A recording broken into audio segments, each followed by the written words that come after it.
Welcome to a brand new episode of the Jampack Report today for April the 2nd of 2020. Of course, my name is Samuel Adams, and this is a daily gaming news podcast meant to bring you the hottest gaming news you need to know from around the industry. Hosted on YouTube and podcast platforms around the world 5 days a week, it's your one-stop shop for all of the hottest news you need to know.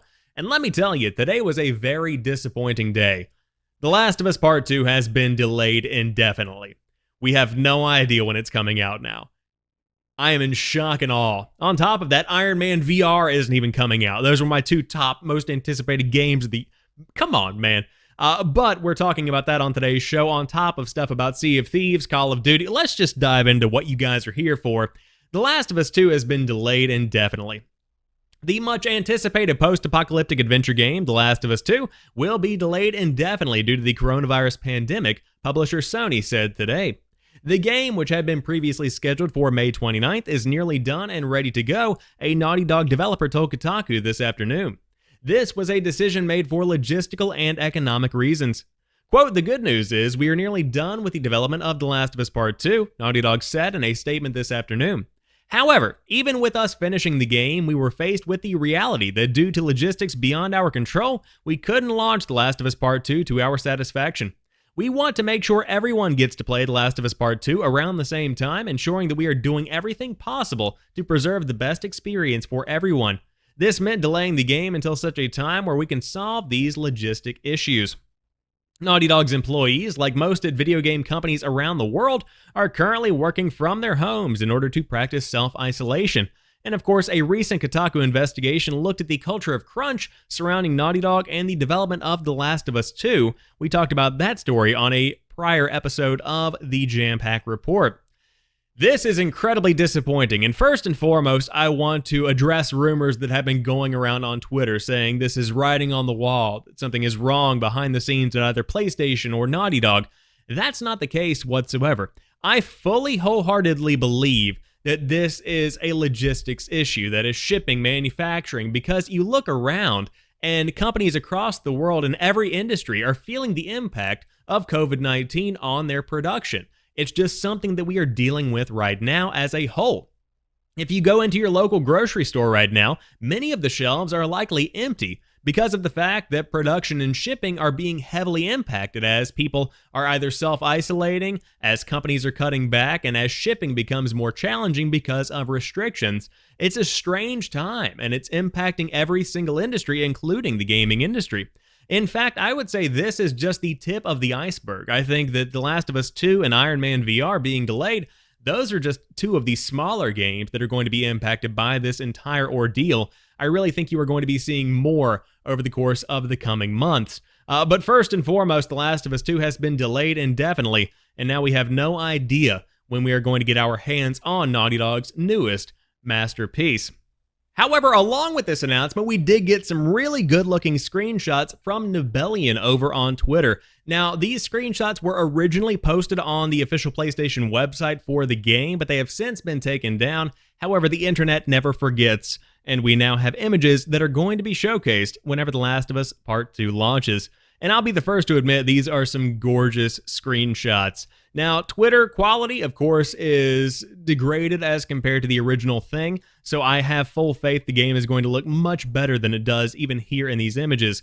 But just to get a glimpse of the lighting we can expect from The Last of Us 2, that gets me excited a lot.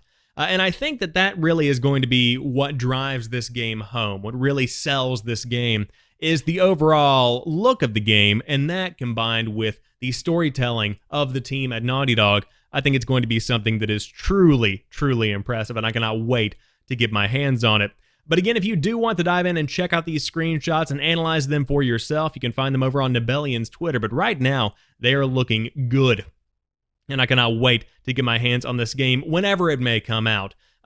Again, this begs the question, if this is going to be an August or even a September release date, why wouldn't we wait until the PlayStation 5? This has been marketed so far as a PlayStation 4 game. Will they pivot? Will this be something of a PR nightmare? I think that is a question we are going to be grappling with over the course of the next few months. But right now, that's all we know about The Last of Us 2. No release date right now. Again, not coming out on May 29th as originally intended. But moving on, Sea of Thieves for PC is coming soon, so I mean, hey, you can dive in. And of course, it's been out on PC for a while, but now it's officially coming to PC because it's coming to Steam. The PC version of Sea of Thieves, which is currently only available via the Microsoft Store and Xbox Game Pass for PC, is coming to Steam. Publisher Microsoft and developer Rare announced. A release date was not announced. Here is an overview of the game via its Steam page. And of course, for those that don't know, Sea of Thieves is a very big game for the Xbox brand, and of course, it's also available on Windows PCs, but essentially, you are a pirate. Sea of Thieves offers the essential pirate experience, from sailing and fighting to exploring and looting, everything you need to live the pirate life and become a legend in your own right. With no set roles, you have complete freedom to approach the world and other players however you choose. Whether you are voyaging as a group or sailing solo, you are bound to encounter other crews in this shared world adventure, but will they be friends or foes, and how will you respond? So if you want to dive in, again, there is no definitive release date as of this moment, but Sea of Thieves is coming soon to Steam after having an extensive stay on the Microsoft Store when it comes to your PC experience.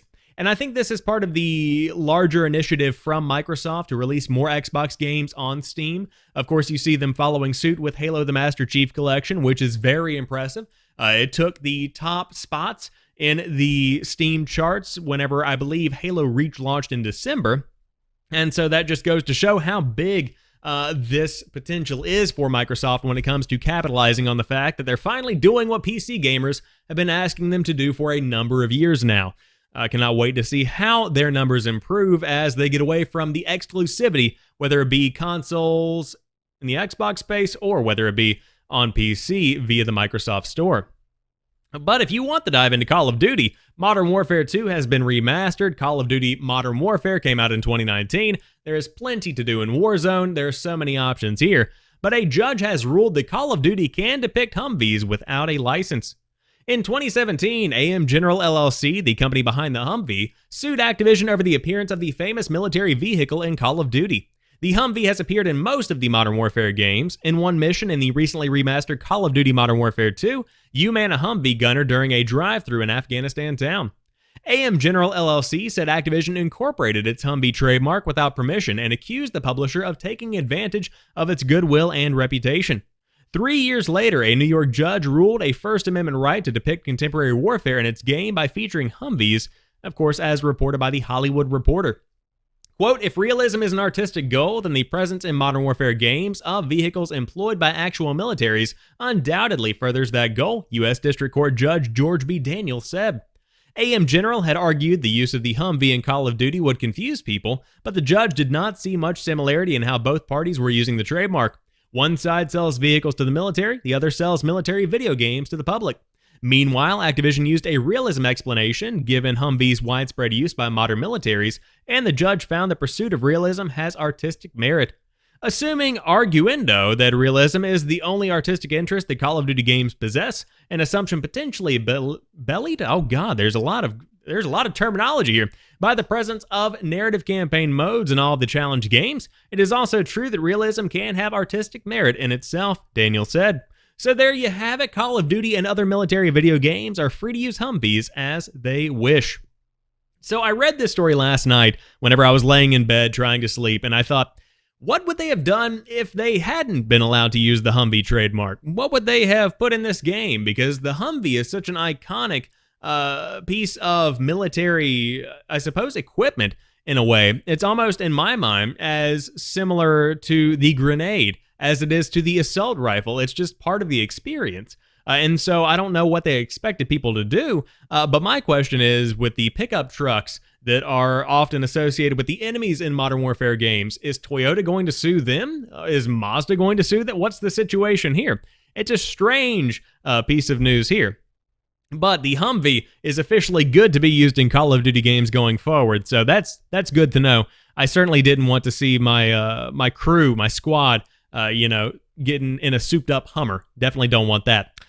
But Scalebound is not back in production. This is a topic that I thought we would touch on because it's something we've been following for a while here on the show. Scalebound, the Xbox One console exclusive once in development at Platinum Games, was canceled 3 years ago, but in the past year, rumors have persisted of a revival. One wild piece of speculation floating around the internet of late suggested it could even see a new lease on life for Nintendo Switch. And while there was never any evidence of this, Microsoft has at last set the record straight. Speaking to IGN, Xbox boss Phil Spencer has said Microsoft was not working on it and that it was something we've all moved past, while admitting regrets over how the game's development unfolded. It's worth remembering here that Microsoft still owns the Scalebound intellectual property, so this was as good a confirmation as it's possible to get. Quote, "It's a tough one," Spencer said. "I have a ton of respect for Platinum, director Hideki Kamiya-san, and the team, and I feel no ill will, and we talked to those guys. There's no animosity between the teams. We tried to go do something and it didn't work. I regret we were as public about what we tried to do I regret we were as public about what we tried to go do. I did some learning around Fable Legends and Scalebound about being public about things before I know we have a real believable plan that I can hold in my hands and know was going to be there. And we just didn't get there with Scalebound and the team, and I say that about both teams.